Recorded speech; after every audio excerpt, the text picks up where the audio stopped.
በስመ አብ ወወልድ ወመንፈስ ቅዱስ አሐዱ አምላክ አሜን። ገብርኄር በጎ አገልጋይ ለጌታው ታማኝ እንደመሆኑ ገብርኄር ይባላል።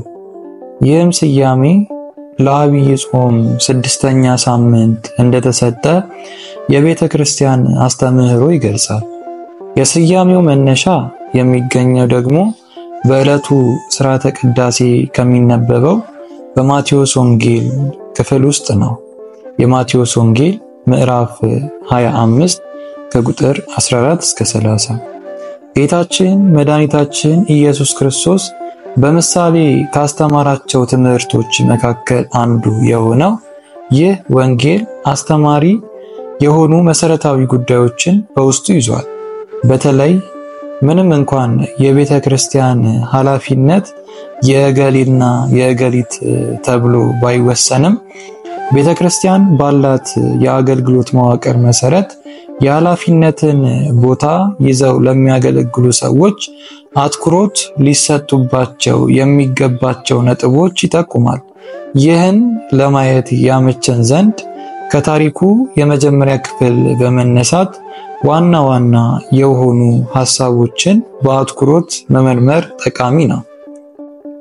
በምሳሌያዊ ታሪክ መጀመሪያ ላይ የምናገኘው አንድ መንገድ ሊጀምር ያሰበ ሰው ከመሄዱ በፊት አገልጋዮቹን ጠርቶ ለእያንዳንዳቸው እንደየችሎታቸው መጠን ለአንዱም 5 ለአንዱ 2 እንዲሁም ለሌላኛው 1 መክሊት ነግደው ያተርፉበት ዘንድ እንደሰጣቸው ነው።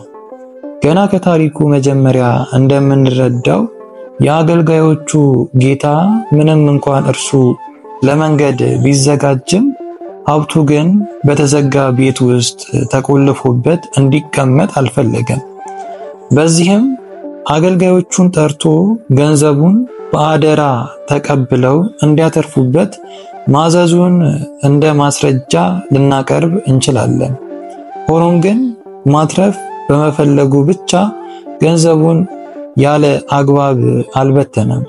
ነገር ግን ለእርሱ ቀረቤታ የነበራቸውን አገልጋዮቹን ጠርቶ ያውም እንደየችሎታቸው መጠን ኃላፊነቱ ሳይከብዳቸው እንዲሰሩበት ገንዘቡን አከፋፈላቸው።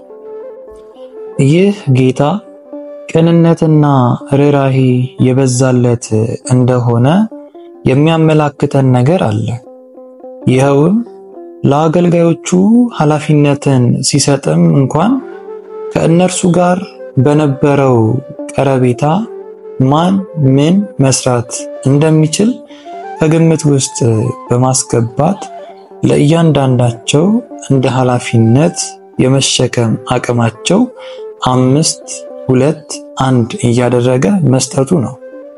ምናልባት ስስት ባልተላቀቀው ስሜት ለሚያስብ ሰው የዚህ ጌታ መክሊት አሰጣጥ አድሎ ያለበት ሊመስለው ይችላል። ታሪኩን እስከ መጨረሻው ብንከታተለው ግን የሚያሳየን የባለ መክሊቱን ባለቤት ቅንነት ነው። ይህ ጌታ ለአገልጋዮቹ እንዲያተርፉበት መክሊቱን ሰጥቷቸው በሄደበት ሀገር አልቀረም። ይልቁንም እያንዳንዱ በተሰጣቸው መክሊት ምን እንደሰሩበት ሊቆጣጠራቸው እንደመጣ እናነባለን።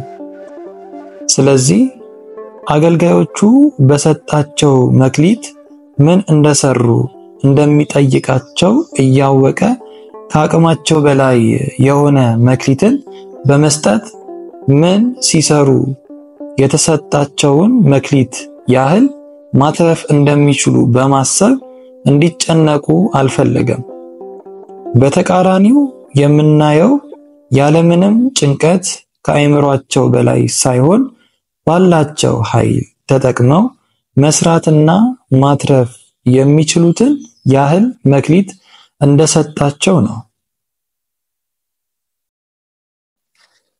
ከብዙ ጊዜም በኋላ የእነዚያ አገልጋዮች ጌታ በሰጣቸው መክሊት ምን እንደሰሩበት ሊቆጣጠራቸው ሲመጣ 5 መክሊት ተቀብሎ የነበረው ሌላ 5 እንዲሁም 2 መክሊት ተቀብሎ የነበረው ሌላ 2 መክሊት አትርፎ ጌታቸው ፊት እንደቆሙ ያ ጌታም በእነዚህ አገልጋዮች ታማኝነት ተደስቶ ወደ ደስታው እንዳስገባቸው እናያለን።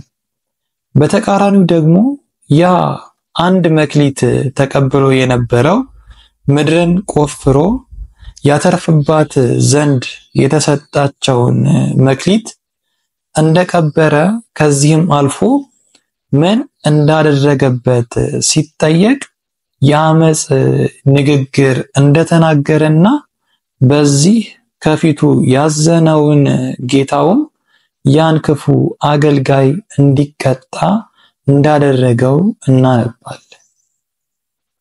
ወስብሐት ለእግዚአብሔር ወለወላዲቱ ድንግል ወለመስቀሉ ክቡር አሜን።